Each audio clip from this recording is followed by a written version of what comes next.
दोस्तों आज हम बात करेंगे एक ऐसे इन्वेस्टिंग ऑप्शन की जो म्यूचुअल फंड से भी ज्यादा फ्लेक्सिबल है। ETF यानी कि एक्सचेंज ट्रेडेड फंड। अगर आप बिगिनर हैं और स्टॉक मार्केट में एक स्मार्ट शुरुआत करना चाहते हैं तो ये वीडियो आपके लिए है, बिकॉज इस वीडियो का हर पॉइंट आपको एक बेटर इन्वेस्टर बनने में काफी मदद करेगा। तो चलिए बिना टाइम वेस्ट किए वीडियो शुरू करते हैं। वो समझते हैं ETF क्या होता है। दोस्तों ETF को समझने से पहले हम समझते हैं म्यूचुअल फंड को और इंडेक्स फंड को, ताकि आपको ETF समझने में आसान हो जाए। सो म्यूचुअल फंड क्या होते हैं? बेसिकली म्यूचुअल फंड वे फंड होते हैं जहां बहुत सारे लोग मिलकर अपना पैसा एक कंपनी में लगाते हैं और वो कंपनी इन पैसों को स्टॉक मार्केट यानी कि शेयर्स में लगाती है और जो भी प्रॉफिट होता है वो आपको मिलता है। बेसिकली ये होता है म्यूचुअल फंड। अब इंडेक्स फंड क्या होता है? तो इंडेक्स फंड भी म्यूचुअल फंड की तरह ही होते हैं जहां बहुत सारे लोग मिलकर अपना पैसा एक कंपनी में लगाते हैं। अब वो कंपनी इन पैसों को इंडेक्स में लगाती है। इंडेक्स मतलब निफ्टी, सेंसेक्स। अब आप सोच रहे होंगे कि इंडेक्स क्या होता है, तो चलिए इसे भी समझते हैं। बेसिकली निफ्टी 50 में इंडिया की टॉप 50 कंपनीज जिनका एक ग्रुप यहाँ पे इंडेक्स कहलाता है। वही सेंसेक्स में BSE यानी कि बॉम्बे स्टॉक एक्सचेंज की टॉप 30 कंपनीज जिनका एक ग्रुप यहाँ पे इंडेक्स कहलाता है। आई होप आपको ये समझ में आ चुका होगा कि म्यूचुअल फंड क्या होते हैं और इंडेक्स फंड क्या होते हैं। दोस्तों अब हम समझते हैं कि ETF क्या होते हैं। बेसिकली ETF यानी कि एक्सचेंज ट्रेडेड फंड एक प्रकार का निवेश होता है जो स्टॉक एक्सचेंज के ऊपर खरीदा और बेचा जाता है। ETF भी म्यूचुअल फंड की तरह होते हैं, बट म्यूचुअल फंड में हम ट्रेड नहीं कर सकते और ETF में हम ट्रेडिंग भी कर सकते हैं। सो दोस्तों ये थी ETF की सिंपल सी डेफिनेशन। अब हम समझते हैं ETF के मेन टाइप्स के बारे में। आपको मैं थोड़ा बता देता हूँ।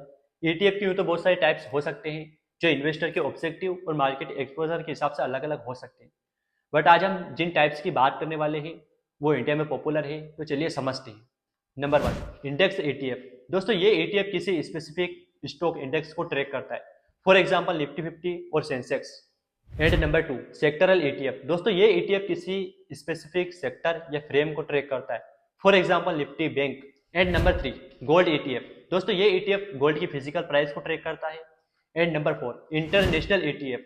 दोस्तों ये ETF ग्लोबल मार्केट को ट्रैक करता है, for example Nasdaq 100 ETF। And number 5, debt ETF। दोस्तों ये ETF government securities, bond, fix income industries को ट्रैक करता है, for example Bharat bond ETF। So दोस्तों ये थे ETF के मेन टाइप्स। जैसे कि मैंने आपको पहले ही बता दिया था, ETF के यूँ तो बहुत सारे टाइप्स हो सकते हैं जो इन्वेस्टर के ऑब्जेक्टिव और मार्केट एक्सपोजर के हिसाब से अलग अलग हो सकते हैं, बट हमने जिस टाइप की बात करी है वो इंडिया में पॉपुलर है। दोस्तों अब हम समझते हैं कि ETF किस तरह से काम करता है। ETF किस तरह से काम करता है इसे हम समझेंगे कुछ इंपॉर्टेंट पॉइंट में, ताकि आपको ये समझने में आसान हो जाए कि ETF किस तरह से काम करता है। पॉइंट नंबर 1, ETF एक टोकरी है।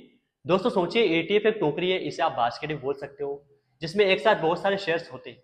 फॉर एग्जाम्पल आप निफ्टी 50 ETF बाय करते हो तो आपने एक साथ इंडिया की टॉप परफॉर्मेंस शेयर बाय कर लिए, जैसे रिलायंस, TCS, HDFC और भी बहुत सारे। And point number 2, ETF stock market में ट्रेड होता है। दोस्तों आप म्यूचुअल फंड को किसी ऐप के थ्रू खरीदते हो, वही ETF को आप डायरेक्ट अपने डीमेट अकाउंट से बाय और सेल कर सकते हो। जैसे एग्जांपल के लिए आप टाटा मोटर्स के शेयर बाय और सेल करते हो, ठीक उसी तरह आप ETF को बाय और सेल कर सकते हो। एंड पॉइंट नंबर 3, ETF में फीस बहुत कम है।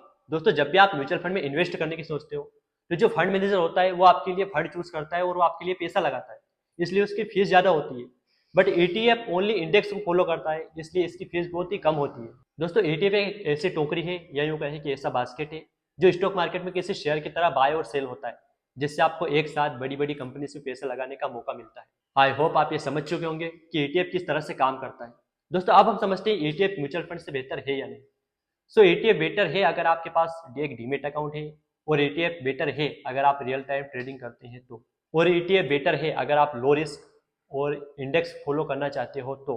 अब म्यूचुअल फंड बेटर है अगर आप बिगिनर है और आपके पास मार्केट देखने का टाइम नहीं है तो। म्यूचुअल फंड बेटर है अगर आप रेगुलर SIP करना चाहते हो तो, और म्यूचुअल फंड बेटर है अगर आप फंड मैनेजर की मदद से अपना पैसा मार्केट में लगाना चाहते हो तो।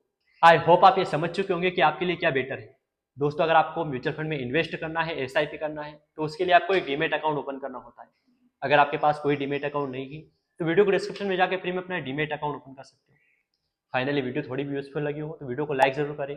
चैनल को सब्सक्राइब नहीं किया तो कर लीजिए, बेल आइकन को ऑल पे सेट करिए ताकि आने वाली ऐसी और वीडियो आपसे मिस ना हो। मिलते हैं नेक्स्ट वीडियो में, तब तक के लिए हैप्पी इन्वेस्टिंग।